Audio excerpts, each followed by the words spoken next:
జైవీం సామాజిక సమానత్వం కోసం అంధకారాన్ని చీల్చివేసిన మహనీయుడు మహాత్మా జ్యోతిబా పూలే. ఈయన 1827 మహారాష్ట్రలో జన్మించిన ఆయన భారతదేశంలో శూద్ర అతిశూద్రుల హక్కుల కోసం మొదటి గొంతుకెత్తినటువంటి మహనీయుడు మహాత్మా జ్యోతిబా పూలే. విద్య కోసం మార్గం చూపుతూ భార్య సావిత్రిబాయి పూలేతో కలిసి దేశానికి తొలి బాలికల పాఠశాలను ప్రారంభించిన ఘనత ఆయనకు మాత్రమే చెందుతుంది. కుల వివక్షత, మూఢనమ్మకాలపై ధైర్యంగా పోరాడి మనిషి గౌరవం కులంతో కాదు,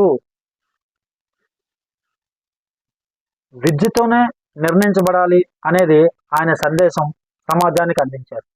సత్యశోధక్ సమాజాన్ని స్థాపించి సమానత్వం, న్యాయం కోసం జీవితాన్ని అంకితం చేశారు జ్యోతిబా పూలే.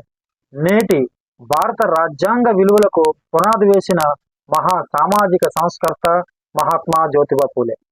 సమానత్వం కోసం పోరాడి అదే ఆయన జీవిత ఆశయంగా